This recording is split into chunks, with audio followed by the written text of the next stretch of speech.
For the first time in modern history, kids aren't getting weaker because they're sick. They're getting weaker because of how they're growing up. Doctors have named this Pediatric Dynapedia. It's the shocking decline of children's strength, and it has nothing to do with disease. And at the exact same time, anxiety, depression, mental health disorders, they're skyrocketing. Coincidence? More and more researchers say no. The loss of physical strength may be fueling a much deeper crisis. And if you're raising children today, what I'm about to share with you could change the way that you parent forever. Get this, just 10 years ago, 19 out of 20 kids could hang from a bar and hold their own weight. Today, that number is less than half. Muscle strength dropped by 20%. Endurance dropped by 30%. Now picture this, nearly 1 in 3 teens face diagnosed anxiety. Work all day, and then I wake up. Work all day, and then I wake up. Work all day. Experts say today's youth are more fragile, overwhelmed than any before. And there's 2 traps that are killing resilience. Number 1, the lawnmower parents.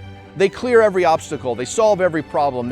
The child never builds grit, never learns to fail, and never develops internal strength. Number 2, the digital trap. The 24/7 algorithm steps in as the substitute teacher for resilience, hijacking attention, feeding anxiety, training the brain to avoid discomfort. See, weak bodies breeds weak minds, and this is where everything collapses. A child who doesn't feel strong stops trying.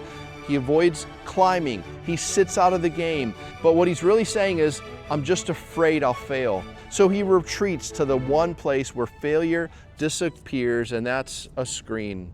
And then he doesn't have to climb, compete, or risk embarrassment. And every hour he spends sitting, his muscles weaken and confidence shrinks.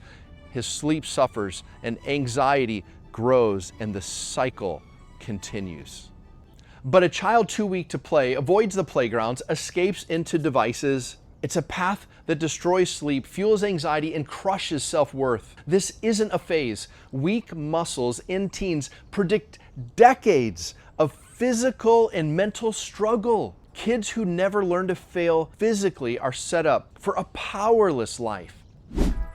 The good news is that none of this is permanent.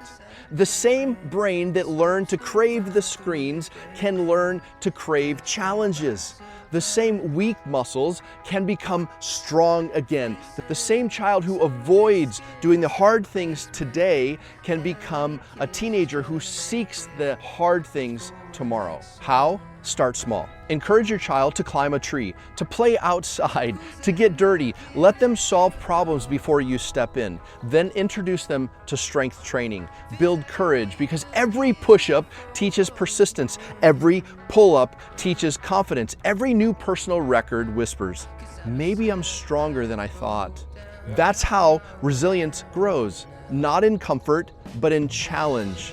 If you remember one thing today, let it be this: a great gift that you can give your child isn't an easier life.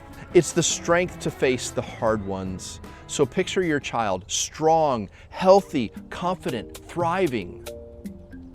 Imagine the joy of watching them walk into a world with courage instead of fear, resilience instead of anxiety, a backbone instead of a burden. And imagine the legacy that creates. Family line that's built on strength and not fragility, health not anxiety, confidence not weakness. Friends, your home can be that. You can be different, and it starts today. Tell me in the comments what's one thing that your family does to build strength instead of weakness. Because if enough parents choose courage over convenience, we won't just raise a stronger child, no, we'll raise a stronger generation. If this message has helped you, subscribe, because every week we're helping families raise children who are strong in body, strong in mind, and ready to face whatever the world throws at them.